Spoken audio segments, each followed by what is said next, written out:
A minha primeira inquietação quando eu vi, né, que a Convenção 169 da Organização Internacional do Trabalho falava sobre os povos indígenas é qual é a relação de Organização Internacional de Trabalho com os povos indígenas. E aí eu fui tentar compreender a partir de onde, né, uma organização como essa coloca como pauta a questão indígena.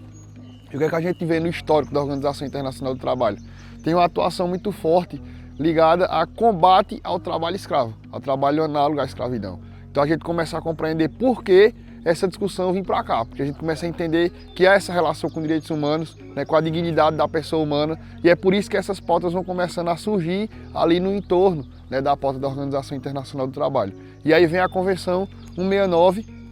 que trata, como a gente já viu, né, sobre a questão indígena, que se torna um documento importante para a questão indígena. Porque para a gente ele é um marco na legislação internacional? Porque assim como a gente fala aqui da legislação no Brasil, a legislação internacional é na mesma lógica de que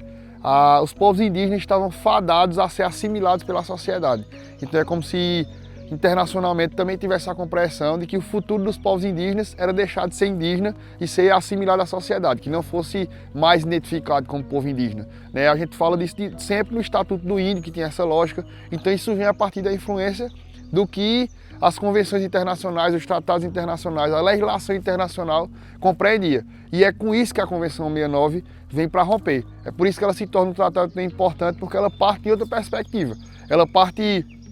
primeiro, a partir da lógica de que os povos indígenas continuam sendo os povos indígenas. Então vai na perspectiva ali do auto-reconhecimento, dos povos indígenas se reconhecerem como os povos indígenas. Então esse é um pilar que muda a realidade internacional e é por isso que ela se torna tão marcante. Primeiro por esse rompimento, sabe, da lógica assimilacionista, da lógica de que os povos indígenas deixam de existir e passa para outra realidade, que é quando os povos indígenas passam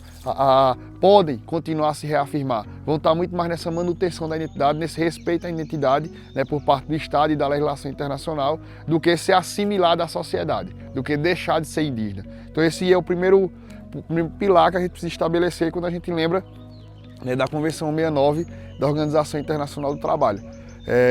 Outra perspectiva é que traz ali também, né, para os povos indígenas um aspecto que vira hoje, não tem como a gente não trazer no direito, né, principalmente a gente falando num mundo neodesenvolvimentista, né, num país que coloca como as grandes obras como que é o motor da economia, o agronegócio como motor da economia, e os territórios indígenas estão, né, frequentemente sendo associados a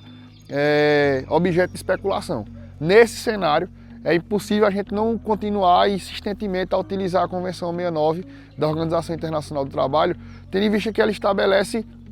que para qualquer ação, para qualquer política pública, para qualquer obra, para qualquer investimento ou para qualquer alteração dentro da realidade de um território indígena que impacte na vida dos povos indígenas, precisa acontecer o que a gente chama de consulta livre, prévia e informada, para que aquele povo se posicione sobre isso. E aí livre, porque precisa acontecer de forma que não seja uma imposição, precisa ser uma construção em que aquele povo participe. Prévia, porque precisa acontecer antes que a obra esteja acontecendo, o que infelizmente não é a realidade de vários locais, inclusive aqui do país, quando a consulta acontece exatamente quando o projeto, né, a grande obra, né, eu podia citar aqui os exemplos das usinas e tal, já estão prestes a iniciar e ali é que os povos indígenas são consultados. Então não existe muita possibilidade de adequação do projeto. Existe, na realidade, uma necessidade de cumprir uma formalidade estabelecida internacionalmente para que se supere a etapa da consulta. Então prévia porque precisa acontecer antes da concepção do projeto, antes da impossível do projeto se adequar à realidade, para que o povo seja ouvido e, de fato, o que o povo colocar ali naquela escuta seja considerado para a execução daquela iniciativa. E informado é porque o povo precisa estar consciente do que está para acontecer, consciente do que aquele momento de consulta representa e consciente dos impactos daquele diálogo para a vida daquele povo. Então, isso é algo que a gente tem hoje como quase que um mantra dentro do direito indígena.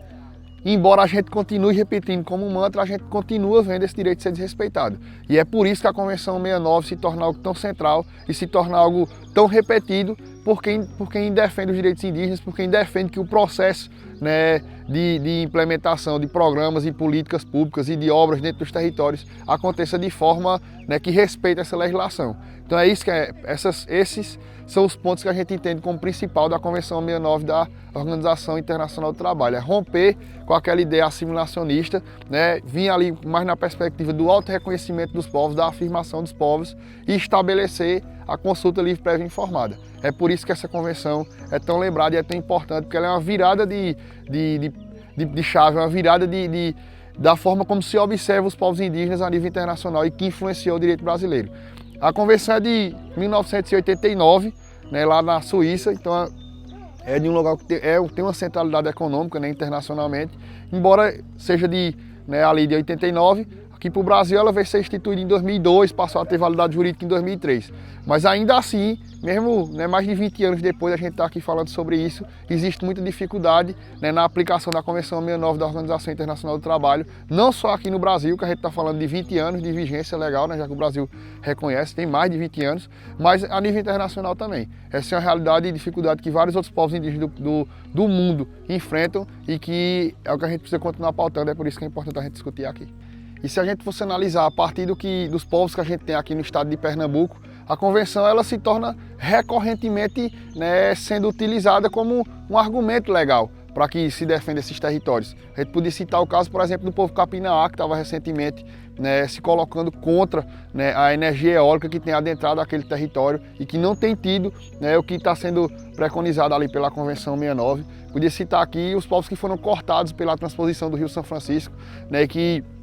também não houve esse diálogo, né? Existem várias outras denúncias ali na questão do desrespeito ao direito ambiental, mas se apegando a essa realidade da Convenção 69, acho que ficou mais do que evidente de que aquele processo, né, de implantação, né, de transposição do Rio São Francisco não respeitou esse diálogo, a lógica de consulta livre, prévia e informada dos povos em que impactava diretamente. Citar um caso ainda pior, que é no caso da usina nuclear, que foi discutido, né, durante um bom tempo e que, embora esteja mais morno nesse debate, mas que continua existindo um projeto, né, lá para Itacuruba, dentro do território do povo Pancará, mas que impactava indiretamente vários povos e diretamente também vários povos ali que estão mais próximos do entorno da aplicação da usina nuclear, né? Então esses são exemplos evidentes, né, de como a Convenção 169 precisa ser utilizada e de como ela é um argumento legal necessário para o dia a dia de luta da gente, e como a gente precisa se empoderar desse argumento aqui muito forte. Falando na realidade do povo chucuru, a gente tem vários empreendimentos aqui que já estão dentro do território desde antes da demarcação e outros que estão sendo discutidos depois. A própria cidade de Pesqueira é abastecida por muito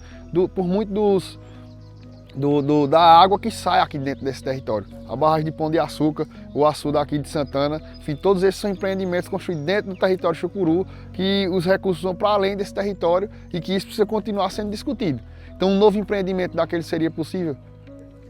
Dentro da realidade do que estabelece a Convenção 69 seria possível, desde que acontecesse a consulta livre, prévia e informada. Então a gente precisa continuar discutindo, precisa continuar pautando esse argumento que a gente tem legal ao nosso favor, para que ele seja respeitado. O povo chucuru, inclusive, tem adotado uma estratégia de construir, né, um protocolo biocultural para começar a dizer a forma que ele quer que o que tem dentro do seu território seja pesquisado, seja utilizado por quem está externamente querendo utilizar o conhecimento do povo chucuru. Essa é uma forma de estabelecer essa relação também, já que a gente está falando de consulta, de diálogo. Então o povo chucuru tem estabelecido o que a gente chama aqui né,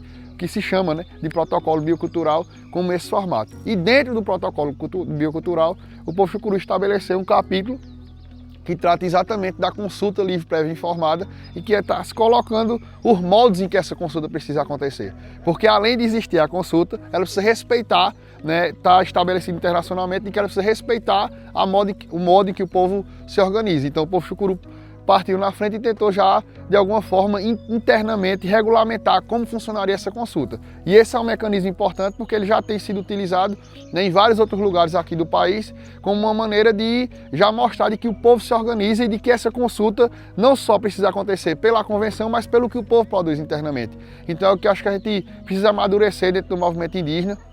precisa amadurecer nas comunidades, porque existem várias formas de criar um protocolo. Ela reconhece a organização, né, da forma de como o povo se organiza, o calendário do povo, a forma como o povo entende que precisa ser consultado. Então, citar aqui a importância disso, de discutir, né, o povo chucuru entendeu a estratégia a partir da lógica do protocolo biocultural, né, mas a gente pode discutir só o protocolo de consulta e cada povo estabelecer a partir da sua organização, a partir da forma de como entende, criar esse protocolo de consulta, que é um mecanismo a mais, que é como se fosse a gente regulamentando a consulta livre prévia informada estabelecida internacionalmente para como ela vai funcionar dentro daquele povo. Então essa é a estratégia que a gente tem utilizado. Outra coisa que é importante a gente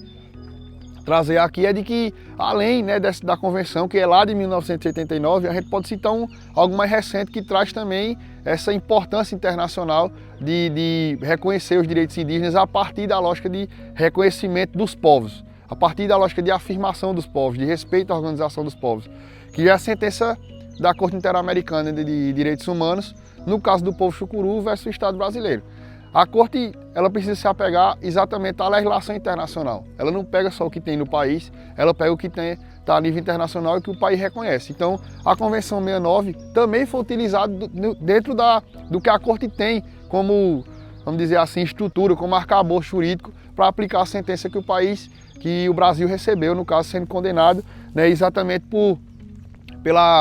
entender a vulnerabilidade, né, que o povo chucuru estava vivendo, e a vulnerabilidade não só do ponto de vista de território, mas vulnerabilidade quanto à sua vida mesmo, né, tanto do modo de vida como das vários assassinatos, dos vários homicídios, das ameaças que estavam acontecendo aqui dentro do território chucuru. Então, a Corte Interamericana de Direitos Humanos, ela reúne toda essa legislação internacional, inclusive a própria convenção, para condenar o país, reconhecendo ao povo chucuru, né, o direito ao usufruto coletivo desse território, e aí fixa isso, assim, de que o entendimento é algo novo no direito, essa ideia de usufruto coletivo, né, para um povo, para uma comunidade inteira. Então esse é um outro marco importante e que com certeza, né, o rompimento, né, lá atrás dessa lógica de assimilacionismo, né, que vem lá da Convenção 169, esse rompimento vem da Convenção, foi importante para esse momento aqui. Então é uma construção, né,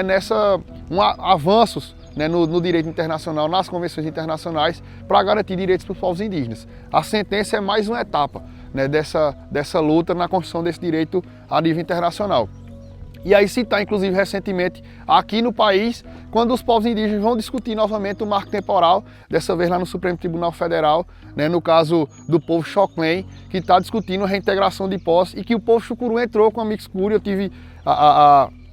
eu vou dizer que é um momento que eu estive muito feliz de atuar no direito, defendendo os direitos dos povos indígenas, quando a gente assina, né, o amicus-curiae do povo chucuru, onde o povo chucuru anexa exatamente a sentença da Corte Interamericana de Direitos Humanos e fala de como a Corte já discutia nessa realidade a lógica de demarcação dos territórios indígenas, de que o Brasil, a legislação nacional e o povo brasileiro reconhece como legislação a nível internacional, não entende a lógica do marco temporal. Entende de que no Brasil o que se está em vigor é a lógica de que os povos não têm o direito a essa terra,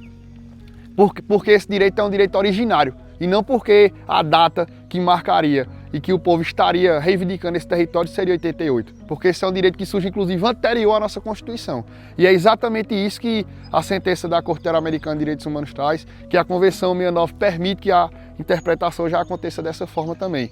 E isso inclusive foi citado por vários ministros, né, citar aqui por Fachin,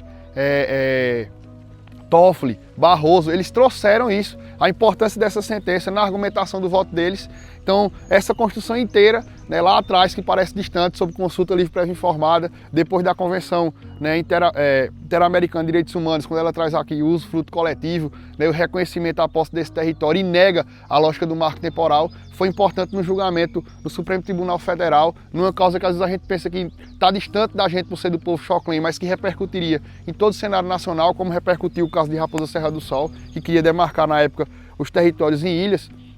Então toda essa construção internacional, todo esse empoderamento do movimento indígena para fortalecer uma legislação de que o Brasil reconhece como